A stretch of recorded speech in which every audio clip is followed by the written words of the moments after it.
چلیے میں نوجوانوں سے کہتا ہوں، بزرگوں سے بھی کہتا ہوں، چلیے ایک پریکٹیکل کیجیے آپ صرف 1 مہینہ، only 1 month نماز کو قائم رکھیے. کچھ بھی ہو جائے، ٹرین چھوٹتی ہے چھوٹ جائے، گاڑی چھوٹتی ہے چھوٹ جائے، کچھ بھی ہو جائے لیکن نماز مت چھوڑیے. میں پریکٹیکل بات کہہ رہا ہوں. 1 مہینہ اس پر قائم رہیے، پھر 1 مہینے کے بعد نماز خود ہی آپ کو نہیں چھوڑے گی. آپ کر کے تو دیکھو یار، کر کے تو دیکھو میرے پیارے، پھر دیکھو کیا لطف آتا ہے. آج تمہیں سایہ بھی ڈرا رہا ہے نا، سایہ سے بھی ڈر لگ رہا ہے نا. نماز کو اپنے سینوں سے لگا دو. خدا کی قسم ظلم و تشدد کی کیسی آندھیاں بھی چلیں گی نا، اس سے بھی خوف نہیں آئے گا تمہیں. جو بندہ 5 وقت اپنے رب کی بارگاہ میں حاضر رہتا ہو. ارے بھائی، ایک آدمی ہے جو منسٹر کی آفس میں کام کرتا ہے اور دوسرا آدمی جو آفس میں کام نہیں کرتا لیکن 3 بار پرائم منسٹر کے پاس جاتا ہے. تو دیکھیے کیسے سینے چوڑے کر کے چلتا ہے وہ. اس کا آنا جانا پی ایم کے وہ آفس میں ہے. دیکھیے اس سے لوگ ملتے ہیں، صاحب یہ پی ایم کے یہاں، اس سے پی ایم سے تعلقات ہے، پی ایم کے یہاں آ جاتا ہے، ہمارے پریزیڈنٹ سے اس کے تعلق. دیکھیے کتنا بے خوف گھومتا ہے اس ملک میں. اور تم، اللہ نے کتنا فضل فرمایا کہ 5 وقت تمہیں یہ سعادت نصیب کرتا ہے.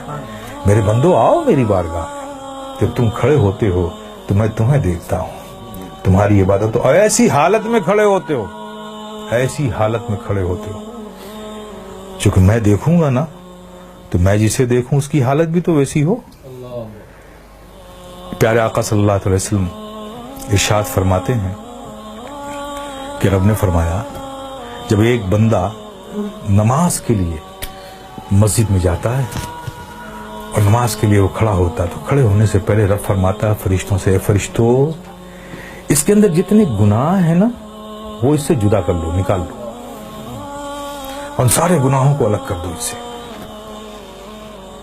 فرشتے اس کے سارے گناہ نکال لیتے ہیں. اب بتائیے سارے گناہ نکل گئے اور آپ نماز میں کھڑے ہو گئے، اللہ اکبر، اور رب کی توجہ آپ پر، رب آپ کو دیکھ رہا ہے، آپ اس کی عبادت میں کھڑے، گناہوں سے خالی ہو گئے. آپ سوچئے اب نماز ادا کر رہے ہیں صدق دل سے، میاں انہماک کے ساتھ رب کے ذکر میں، اس کی یادوں میں مستغرق ہو کے آپ جو بھی دعا مانگو، گناہ الگ کر لیے گئے، عبادت میں ہو، رب کی بارگاہ میں ہو، دعا قبول نہ ہو. لیکن دیکھیے ہماری مادیت کا اثر دیکھیے کہ وہاں بھی ہمارا ذہن بھٹکتا رہتا ہے. آپ سمجھ رہے ہیں نا. پھر اس کے بعد کیا ہوتا ہے جب وہ بندہ نماز سے فارغ ہوتا ہے، کتنی بڑی نعمت ہے. آپ سوچو، نماز سے فارغ ہوتا ہے تو فرشتے پوچھتے ہیں مولا وہ جو نماز سے پڑھنے سے پہلے اس کے گناہ الگ کیے تھے، وہ جو سب رکھے ہوئے ہیں الگ، اس سے یہ نماز سے فارغ ہو گیا، اب اس کا کیا کروں، اب اس کا کیا کروں. تو رب فرماتا ہے جب تم نے الگ کر لیا ہے تو الگ ہی رہنے دو. آئے ہے، کتنی بڑی نعمت سے ہم محروم ہو رہے ہیں خدا کی قسم ہیں.